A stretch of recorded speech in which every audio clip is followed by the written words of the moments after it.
Bem, meus queridos e queridas, eu vou começar nossa aula hoje de filosofia de um jeito diferente, tá? Eu vou ler um texto da Bíblia, tá?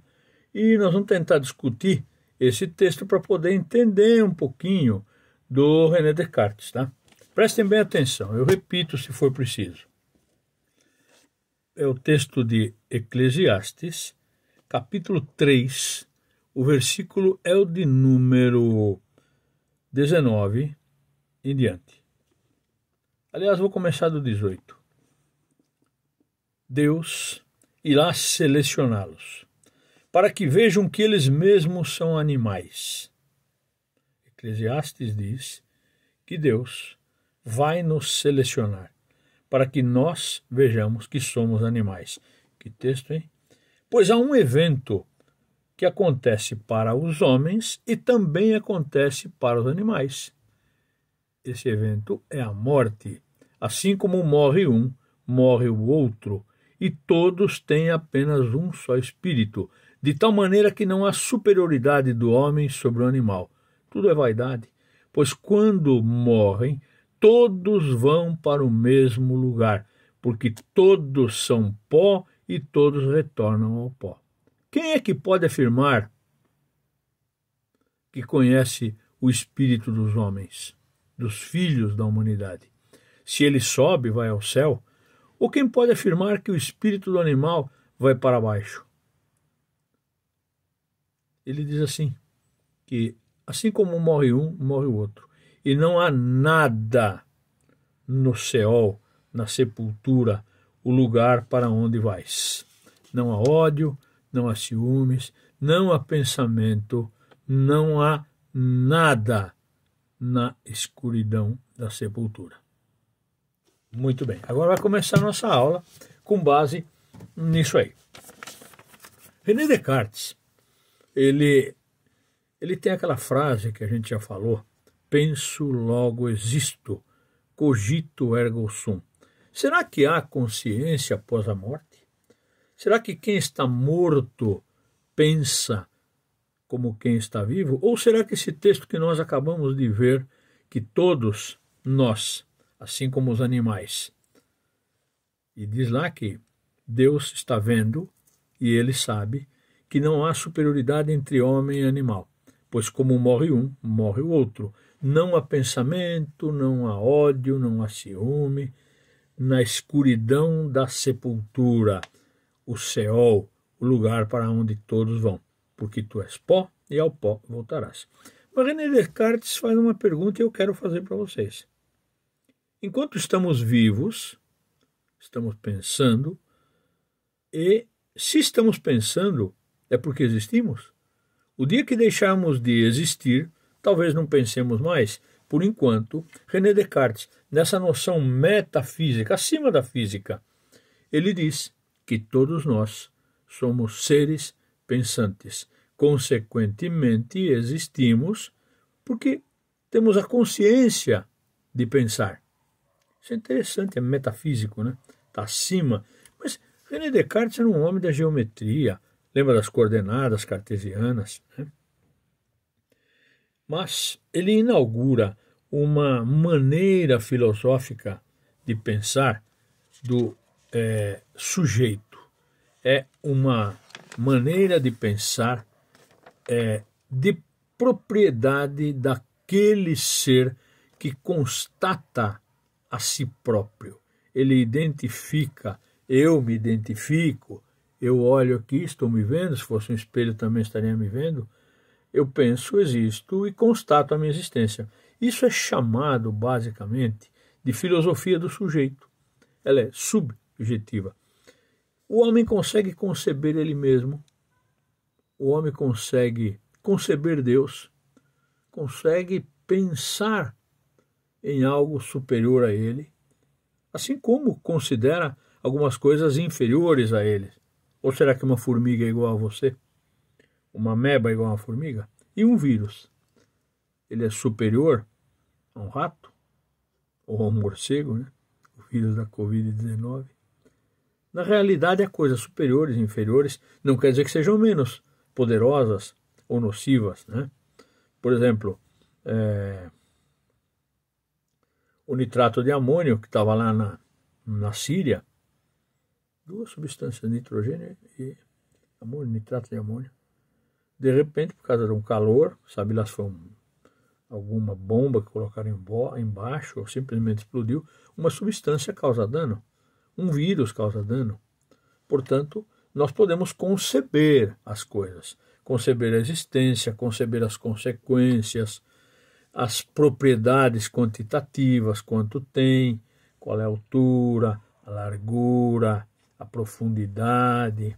Nós conseguimos conceber, pensar. René Descartes é um matemático, né? E aliás, o matemático, né? Ele conseguiu resolver problemas complexos da matemática através de objetos materiais. É possível você conseguir dimensionar um poliedro qualquer, uma caixinha, né? Você vai medir a altura, você vai medir o comprimento, a largura, né? Consegue medir o volume, né? Consegue medir o perímetro, se você olhar aqui. Portanto, são atividades materiais que usam a física, mas tudo isso está no âmbito do pensamento. E eu só penso nessas coisas porque eu existo. Você lembra alguma coisa do tempo em que você não havia nascido ainda? Onde você estava antes de nascer? Você lembra? Pode fazer um relatório completo, né? No tempo que você ainda era um espermatozoide? Ou então quando o espermatozoide se juntou ao óvulo e você começou a ser gerado? Lembra alguma coisa? Lembra do dia do seu nascimento? Portanto, nós temos uma maneira de conceber que ela é limitada. Ela é limitada pelo tempo, é limitada pelo espaço, mas é fundamentalmente limitada pela existência. Eu só consigo pensar porque existo. Antes eu não me lembro. Quando morrer, a Bíblia diz que tu és pó e ao pó voltarás. Não há dor, não há ciúme, não há ódio no lugar para onde todos vão, tanto os animais quanto os seres humanos. Assim diz a Bíblia. Essa é a morte. Ah, mas é a morte do corpo físico. Se decompõe, apodrece, vira nitrogênio, fósforo, potássio, vai servir de adubo, né? E aí você continua pensando? Ah, tem um espírito. Mas eu li para vocês que a Bíblia diz: quem pode afirmar que o espírito do homem sobe ou desce? Eclesiastes 3, leia o capítulo inteiro. René Descartes coloca então essa filosofia do eu como um racionalismo que remonta lá a Platão, é bem antigo. E também isso abre as portas para o empirismo, que é a parte da filosofia encarregada de fazer testes, experiências, através daquela velha questão de observar, levantar hipóteses, questionar, né? Depois experimentar, depois de experimentar, ou comprovar a sua tese, porque ela era uma hipótese antes, ou então descartar. Já falamos sobre isso, né? É um método racional, tanto da geometria quanto da matemática.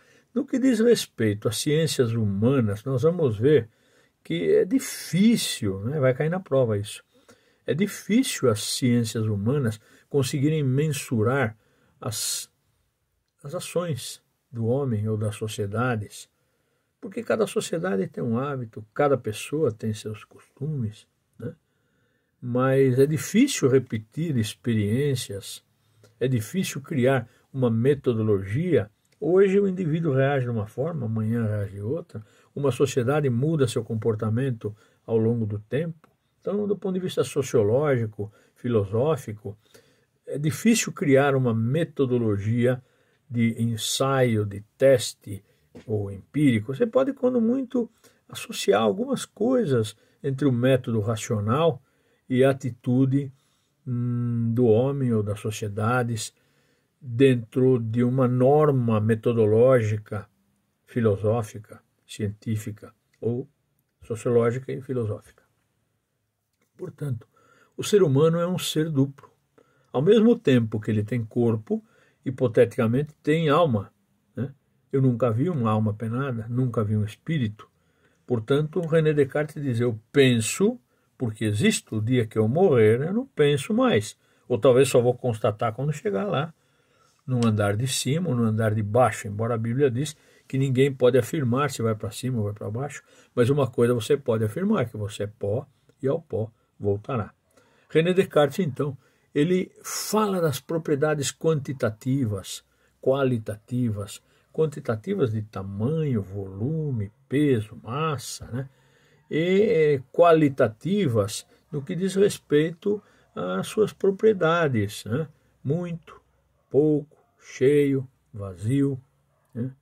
Alto, baixo, largo, estreito, mais alto, mais baixo. Eu posso medir quantidades, quantidades em metros, quantidades em quilos, quantidades em toneladas. É tudo mensurável, mas é mensurável aquilo que é físico. O metafísico, aquilo que ultrapassa, eu posso, quando muito, conceber. Eu posso conceber Deus. Qual é o tamanho de Deus? Ele criou o céu, a terra, as estrelas, fez o sol sem se queimar. Portanto, eu posso conceber, mas não posso experimentar. Não tem como experimentar Deus. Bom, deixa eu ver. Faz de novo aí a terra que eu quero ver. Cria o homem do pó do solo aí da terra, que eu quero ver também. Ou então faz o sol, as estrelas. Vai, deixa eu ver se você faz. Essas coisas, portanto, elas são metafísicas. Mas eu posso concebê-las, é o que René Descartes disse. Mas só isso, eu não posso experimentá-las.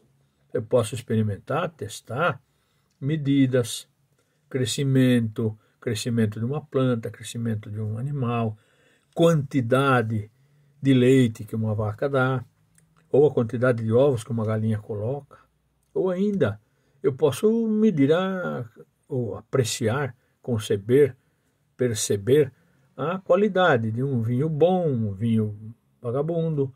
Eu posso conceber o teor de gordura e o sabor do leite, um queijo light ou um queijo totalmente integral. Então eu posso medir, sentir, eu posso avaliar. Assim como posso avaliar as coisas que eu não vejo. Posso avaliar, mas não posso medir. O infinito do espaço pode ser medido? Eu posso conceber, posso tentar, né? Hoje em dia existem métodos, né? Mede-se em anos-luz, né? Pela velocidade da luz.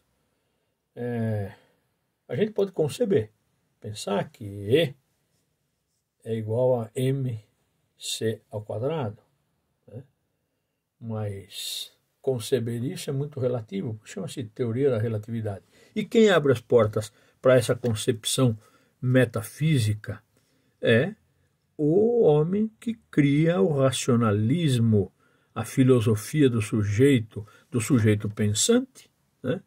Porque se eu desmaiar, tomar uma cacetada na cabeça ou anestesia, talvez eu esteja lá tendo delírios, sonhos por causa de uma febre, mas pensando e concebendo que eu estou vivo, né? Raciocinando, implica num método racional. Portanto, cogito, ergo sum. Só existo porque penso. A hora que parar de pensar, pelo menos hipoteticamente, deixo de existir. Esse texto da Bíblia, de Eclesiastes 3, é um texto legal para você pensar nisso, para que você veja que não há superioridade entre nós, racionais, e os animais irracionais. Vamos morrer exatamente igual a eles, apodrecer exatamente igual a eles, a menos que você seja cremado, né? Ou embalsamado como o faraó. Mas é para você pensar. Essas ideias são chamadas de método racional, filosofia do sujeito, e a tradição desse racionalismo vem lá de Platão. René Descartes apenas aprimorou. E para você não esquecer, ele disse, observe respeitosamente, duvide de tudo. É o princípio da dúvida, está lá na página 11. Duvide, levante hipóteses, pense como, quem, porquê, onde, quando. E a pior pergunta que você conhece, será? Será que estou certo? Eu consigo fazer essas coisas só se eu estiver pensando? Se eu estiver embriagado, ou se eu estiver anestesiado, ou tiver tomado uma anestesia geral. Eles cortam a gente, você nem sabe o que fizeram. Amputam um braço, amputam perna. O meu pai teve que ter as pernas amputadas um pouco antes de morrer. Quando ele acordou, estava sem perna, né? Não se deu conta. Você não pode lutar contra a inconsciência. Portanto, cogito ergo sum. Só existo porque penso. Beleza? Página que nós consideramos hoje é até a página 12, tá? E aí depois eu vou dar uma atividade para vocês fazerem também. Beijo, tchau.